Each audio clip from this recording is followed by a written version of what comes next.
In the year 711 AD, the Muslim Umayyad dynasty began what would be a 7-year conquest of the Iberian Peninsula. While they had previously engaged in small raids and incursions throughout the Iberian lands, it was not until 711 AD that the actual full-scale assault began. At this time, a Visigothic king, Roderick, ruled over the region, which was contemporarily known as Hispania.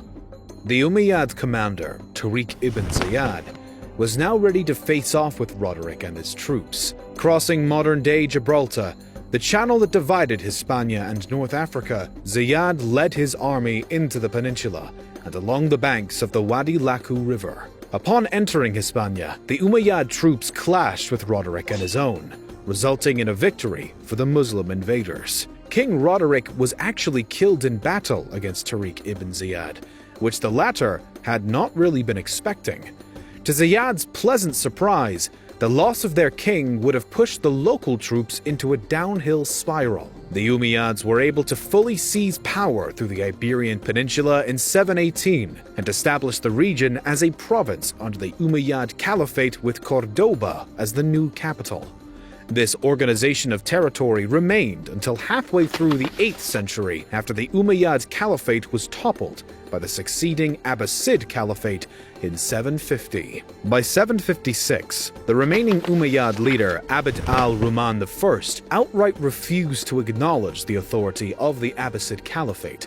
Instead, he managed to depose the Abbasid rulers in the area and proclaims the capital of Umayyad Iberia, Cordoba, to be an independent emirate, known as the Emirate of Cordoba. Much to Rahman's pleasure, he was able to do so without much pushback, and he and his descendants became the rulers of the new emirate for many decades to come.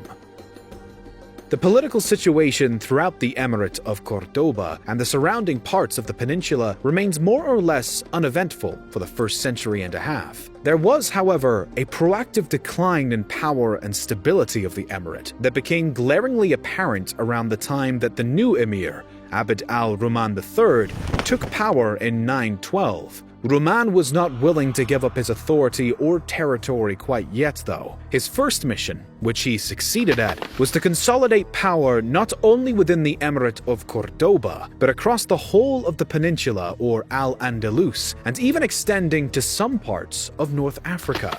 While the emir was triumphant with this, it did not entirely solve the instability within his territory.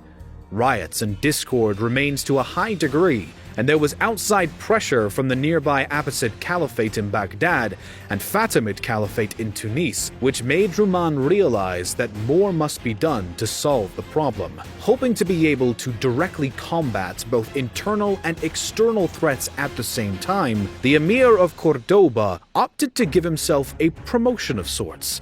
In 929, proclaims the Emirate of Cordoba to now be the Caliphate of Cordoba, with him as the Caliph. It's important to recognize that this decision was more than just a mild political move. The Caliph of the Muslim world was supposed to be the entirety of the Muslim community. This meant that for anyone to deem themselves Caliph, they were taking on an enormous political and religious title and responsibility. Furthermore, there was not supposed to be more than one Caliph. This put Rahman in direct opposition to the Fatimids and Abbasids, who had already been primary enemies to each other for some time. The claim to the title was only partially beneficial as well. While the Muslims of Al-Andalus recognized his authority and right to the caliphate, seeing themselves as being closer to Muhammad than the alternative caliphates, other Muslims outside of the reach that the Caliphate of Cordoba had gained were not so pleased. Nonetheless, due to the new local unity and acknowledgement of Rahman's declaration, turning the emirate into a caliphate, Rahman and his people found great prosperity. The caliph furthermore increased diplomacy between his caliphate and the North African Berber tribes, alongside the Christian rulers throughout Europe, including building a relationship with Constantinople. Riding his wave of success and continuing his momentum, the Caliph was also able to drastically improve the economy within the Iberian Peninsula. The Caliphate was now almost running completely on its own. the administrative duties to maintain Al-Andalus became incredibly easy. This worked out wonderfully for Al-Hakam II, who took over for his father upon his death in 961. With Al-Hakam as the new Caliph of Cordoba, the Caliphate continued to thrive and maintain positive relations with their European and North African neighbors. With his territories functioning so smoothly on their own, Al-Hakam was even able to place a majority of his responsibilities on his advisors and instead spent the bulk of his time invested in scholarly activities. The state of Al-Andalus and the Cordoba Caliphate was possibly at the best it had ever been. Scholastically, economically, and politically, the Iberian Peninsula was prospering. While this period was vastly enjoyable, as was most of the 10th century for Al-Andalus, it would not last forever, and the end was unfortunately soon.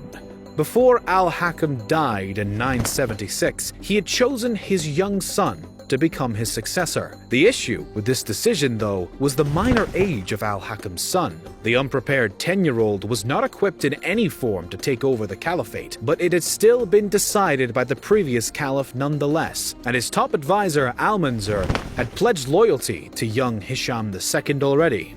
Almanzor had no option other than to declare Hisham the new caliph upon his father's passing, which proved to be a disastrous mistake. The Caliphate of Cordoba was now at the start of a tragic decline. Hisham himself was not entirely responsible for this new, unfortunate trajectory, of course. Given that he was a mere child, the job of ruling the Caliphate fell predominantly upon the shoulders of Almanzor and the Caliph's mother, Sud. While these two were not flat-out horrible, they were still not able to maintain the prosperity that the earlier rulers had been able to. Focused mostly on preventing and removing any signs of opposition to the young caliph, Sub and Almanzor suddenly began letting Berbers immigrate into Al-Andalus from North Africa in hopes of increasing their own level of support within the peninsula. While this may have worked to an extent, it was not as successful a solution as they had hoped it would be. The authority that the caliph held began to diminish at a startling pace. Local revolts and foreign threats became more and more abundant. When a coup d'etat erupted in 1009 and resulted in the assassination of Almanzor's son, Abd al-Rahman Sanchuelo, the pace of Cordoba's decline greatly increased. The Fitna of Al-Andalus, a time of great inner strife and civil war, broke out in response to the assassination, and the competitors for the throne that Almanzor and Sub tried to eradicate began to come out of the woodworks. The Hammudid dynasty was a sudden new adversary as well, with multiple invasions being launched into Al-Andalus throughout the instability of the Fitna. Now under the weak rule of Hashim III, the Caliphate of Cordoba was crumbling. The once powerful and united entity was breaking apart into more and more factions, and a total collapse was inevitable. Hashim knew that it was too late to turn back the clock, and in 1031, the entire Caliphate split up into a group of taifas or smaller, independent structures all across the Iberian Peninsula. Now, all that really remained of the Caliphate of Cordoba, once the Emirate of Cordoba, was the little Taifa of Cordoba. The ending of the Emirate had been a good thing, as it meant that the entity of Cordoba was then being upgraded to the high and mighty title of Caliphate. But the downfall of the Caliphate itself was an entirely different story. Cordoba and all of Al-Andalus had their competition and adversaries from the start, and although a series of remarkable caliphs were able to not only maintain but grow their young caliphate, the existence of it was bound to succumb to the outward and inward pressure eventually.